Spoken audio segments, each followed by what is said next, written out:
No one's ever gonna love me the way Peter loves Katniss, and so how am I ever meant to settle? Because is there any relationship as compelling as Kaz and Inej? I don't think so. Don't talk to me about it, don't. Like, it's embarrassing, don't. Come on. It was shattering. It broke something in me, and I've never been the same since. Hi, welcome to today's video. Today I'd like to share with you my Roman Empire books. If you're unfamiliar with the term Roman Empire in this context, it started out on TikTok. A bunch of people were asking their usually white male partners how often they think about the Roman Empire. Turns out, way more than expected. Some of these people were saying they think about the Roman Empire every single day, and so it became a thing. What is the thing that you think about every day? What lives in your head rent-free? I'd like to share with you the books that are that for me. This first book is one that I read 10 years ago now and have genuinely thought about it at least weekly ever since. And for a lot of that time it was a daily thought.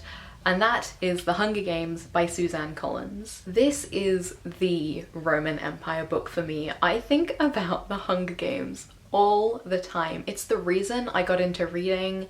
It's the first book that I ever thought like deeply about, and my God, is it on my mind all the time. I've been thinking about it a lot lately, especially because the Ballad of Songbirds and Snakes movie is about to come out, but there is something about this book that just, it never leaves my head. This book doesn't sacrifice its complexity for a younger audience. It is targeted at young adults, at teens, but it never talks down to them, and I just love it. This book set my standards very high for books and for love, because Peter Malark is the man. He is... No one's ever gonna love me the way Peter loves Katniss, and so how am I ever meant to settle? You know, that's so silly. I genuinely think about this book all the time. I do this thing where I like monologue to myself as if I'm on a stage speaking to an audience, and this book is often the subject of those monologues. I'll like dissect a theme or a character or some part of this story because it's wonderful. So often in just regular conversations, someone will say a word that just reminds me of the Hunger Games, and then I do kind of go on about the Hunger Games. It's one of those things where like, don't get me started because I will go on. I'm actually very excited because my best friend kind of mentioned potentially having a Hunger Games movie marathon, and that's basically like the best thing I could ever engage in. I'm a nightmare to watch the Hunger Games with though, because I will share every fun fact possible about it while also reciting every line and playing all the parts. So yeah, I do think it's kind of funny to call this book my Roman Empire, especially with the kind of Roman influence in the capital, but yeah. My next Roman Empire book is actually one that I read for the first time this year, and that is Six of Crows by Leigh Bardugo. I read this for the first time in March this year. I have read it 3 times since, and am currently rereading it again. Whenever I'm not rereading it, I'm thinking about potentially rereading it. This book has some of the most compelling characters and relationships that I have ever read. I heard about this book when it was being published and thought it sounded interesting and then just never picked it up. But once I did, it changed me as a person. I think about the crows every day. Every song I listen to is about them. Anytime anyone speaks, I think about them. I compare every relationship in fiction to the characters in this book, because is there any relationship as compelling as Kaz and Inej? I don't think so. It had been so long since a couple in a book really mattered to me, and I just can't stop thinking about Kaz and Inej. They genuinely like changed me as a person. But yes, this is quite the Roman Empire for me. I will and have talked about this book for hours on end. There was actually a moment earlier this year where I think 6 or 7 videos in a row turned into me just talking about this book. So like, if you want to hear me talk about it, there are videos somewhere. My next Roman Empire book is not a surprise to anybody that knows me. I haven't shut up about this book for like 4 years, and that of course is Red, White and Royal Blue. Yes, I own 4 physical copies plus an ebook and audiobook. Don't talk to me about it. Don't. Like, it's embarrassing. Don't.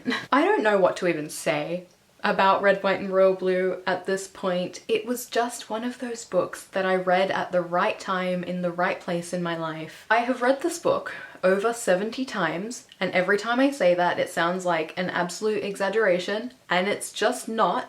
There was a time when I was in a constant reread loop of this book. I would finish it and just immediately start it again because it just was what I needed. It has been, I think, 4 years since I read this book for the first time, and I still think about it all the time. There are so many lines in this book and entire paragraphs that I think about constantly. So many quotes that have changed me as a person. I'm not gonna like read any particular quotes. I'll just like cite some parts of the book.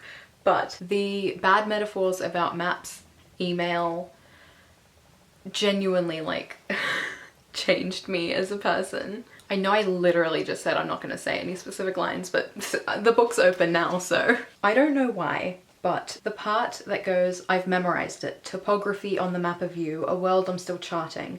I know it. I added it to the key. Here, inches to miles, I can multiply it out. Read your latitude and longitude. Recite your coordinates like La Rosaria. Come on. But also the entire A Mass of Fools and Knaves email. God, there are so many lines in this book. I'm just flipping through it. I bought this copy specifically so I didn't have to be delicate with it, so I could just kind of open it up and read it. At the end of Bad Metaphors About Maps, just the line, give yourself away sometimes, sweetheart. There's so much of you. I think basically like every time religion is kind of mentioned and the kind of symbolism of the religion, like I get the nomenclature now, saints' names belong to miracles. Like, who writes that? Who writes that? Casey, stop. There is just something about Red, White and Royal Blue that struck me. Its story for the most part is like lighthearted and fun, and it's a rom-com, but it's written so beautifully, and it's really like incredible to see how far this story has gone, especially with the movie that's come out recently-ish, a few months ago.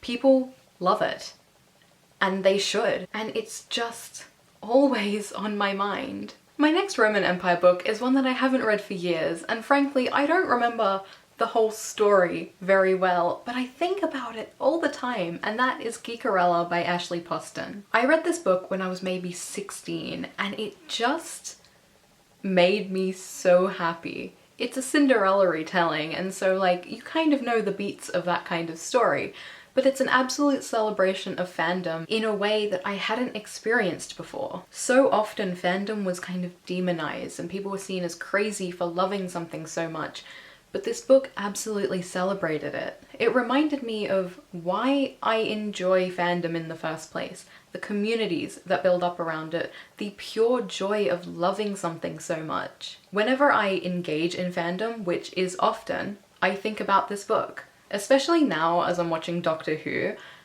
I am noticing like parallels. The main fandom that exists in this book is kind of like a mix of Star Trek, Doctor Who, and Star Wars in my mind. And so there are things that happen in Doctor Who where I'm like, wow, these characters would have loved that. This book also set my standards really high because there's something about Darien that's like a dream. So yeah, while not on the same level as some of these other books that I've mentioned, I do think about this book so often, and it's so important to me. This next one isn't one single book, but the series that it comes from, and that is The Dark Artifices by Cassandra Clare. I think about a lot of Cassandra Clare books very often, but there is something about The Dark Artifices that just it stuck with me. I remember being really hesitant to read this series because all I knew about it was that it was like about the fairy politics of the world, which it kind of is, but I don't think that is the main point of the book. I only ended up reading this series because I was talking to one of the girls that I sat with in maths class, and she told me it was good, and I was like, you know what, that's all I need, let's go. And so I read it and absolutely loved it and never looked back. I remember the moment that I finished the second book in this series, Lord of Shadows. I think most people who have read that book would remember where they were when they read that ending. It was shattering. It broke something in me, and I've never been the same since. I feel the same way about the last book in the series, Queen of Air and Darkness. There is a couple, or a potential couple, in that book. And there is this thing happening throughout that whole last book, and then something happens at the end, and that scene has stuck with me ever since. The characters in particular have stuck with me for years. I think something Cassandra Clare does really well is creates characters that you want to care about. In a book with so many point of view characters, it would be easy to not really care that much about some of them, but they're all wonderful. And I think the way to make a book, a Roman Empire for me, to be something I potentially think about every day, you have to have really interesting, compelling characters. And this series definitely has them. I think about Kit all the time. He is maybe my favorite fictional character ever. I think about Ty, and I think about Livy, and Drew, and Emma, and Julian, and Mark, Christina, and Kieran, and Aline, and Helen, and there are so many wonderful characters in this book, and I think about them all the time. So those were my Roman Empire books, the books that are always on my mind. I'm not gonna lie, I feel kind of emotional after pulling all of them out and like really examining how much I care about them. But yes, let me know what your Roman Empire books are. I'd love to hear about them and why you think about them all the time. But that's all from me today. I hope you enjoyed this video. If you did, you can give it a thumbs up. If you'd like to see my future videos, you can subscribe, and I will see you next time. Bye. I genuinely love them so much, it's embarrassing.